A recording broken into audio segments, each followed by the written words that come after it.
اللہ کی اطاعت کرو، رسول کی اطاعت کرو اور اولی الامر کی اطاعت کرو جو تم میں سے ہیں۔ وہ اولی الامر جس کی اطاعت پر خدا ان کریم ہمیں حکم کر رہا ہے وہ کون ہے؟ کل تک ہماری زبان قاصر تھی اور ہماری دلیل کمزور تھی، کیونکہ معاویہ بظاہر دیندار نظر آتا تھا اور اپنے آپ کو احکام دین پر چلنے والا سمجھتا تھا، سنت رسول پر عمل کرنے اور شیخین کے طریقے پر ہونے کا دعویٰ کرتا تھا،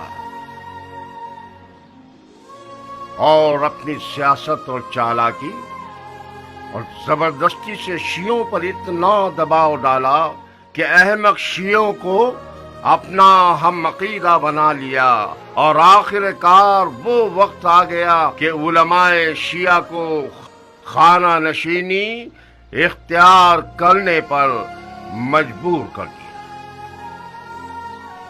معاویہ جو کوئی بھی تھا اور اس نے جو کچھ بھی کیا، اس کی قضاوت اور فیصلہ خدا کے ساتھ، مگر آج تو ہماری زبانیں کھلی ہیں۔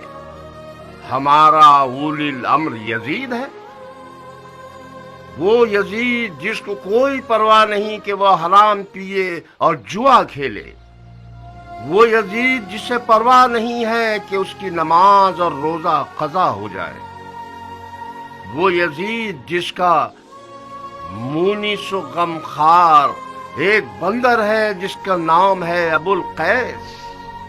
فرض کر لیں کہ جو کچھ بھی یزید کے بارے میں نقل کیا جاتا ہے یہ سب جھوٹ ہے، بدخواہوں کی تہمت ہے، بکواس ہے، تو پھر امام حسن اور معاویہ کی صلح کو کھلم کھلا توڑنے کا ہم کیا کریں؟ کیا یہ طے نہیں پایا تھا کہ معاہدہ صلح کے مطابق خلافت موروثی نہ ہو اور مسلمانوں کا خلیفہ شیخین کی سنت پر مسلمانوں کی شورا چنے گی؟ یہ بیکار نوجوان جس نے صبر نہیں کیا کہ معاویہ کا کفن خشک ہو جائے، اس کے بعد پنجے دکھانا شروع کر دے۔ اس نے حاکم مدینہ کو لکھا ہے، یا حسین ابن علی سے بیعت لے لو یا اس کی گردن کاٹ کر بھیج دو۔ ذرا دیکھیے لادینیت کہاں تک، ابھی قدم نہیں جمائے ہیں اور اہل بیت نبوت کو قتل کرنے کے لیے کمر باندھ لی ہے۔ اس نے اعلانیہ طور پر نواسہ رسول کے قتل کا حکم دے دیا ہے۔ معاویہ نے جب مولا حسن کو زہر دیا تو کھلم کھلا قتل کو اپنے سر پر نہیں لیا، جادہ کی گردن پر الزام ڈال دیا اور ایک قصہ کر دیا کہ عورت ایسی تھی ویسی تھی۔ بہرحال آپ لوگ کوفہ کے نامی گرامی بزرگوں میں سے ہیں، یہ جان لیجئے کہ حسین ابن علی نے یزید سے بیعت کا انکار کر دیا ہے اور راتوں رات مدینے سے نکل کر مکہ چلے گئے ہیں اور خانہ کعبہ میں اعتکاف میں ہیں۔ میں یہ نہیں چاہتا کہ داغ کو تازہ کر دوں اور زخم پر نمک چھڑکوں، مگر کیا کروں کہ ہماری علی اور اولاد علی کے ساتھ بے وفائی کو چھپایا نہیں جا سکتا۔ علی کا زخمی سر اور حسن کا ٹکڑوں میں بٹا ہوا جگر ہمارے قصور کا گواہ ہے۔ میں اب چاہتا ہوں کہ گزشتہ غلطیوں کا ازالہ کروں۔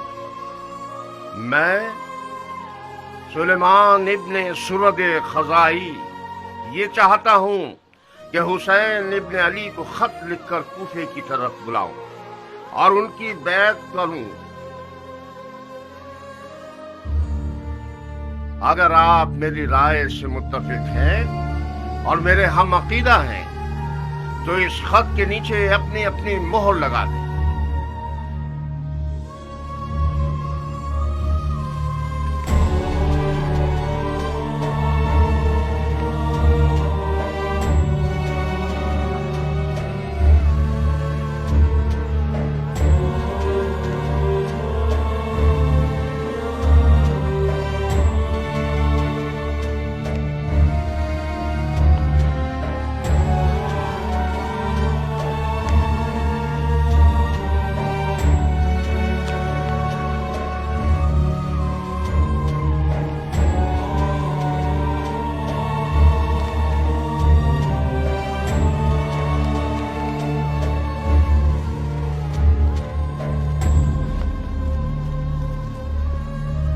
سردار جی شیخ.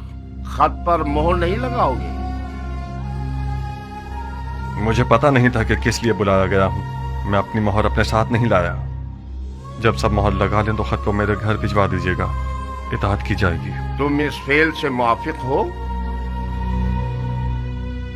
میں ایک فوجی ہوں شیخ. میں نے اپنی تلوار کو علی کے بیٹے کی حمایت کے لیے شکل کیا ہے.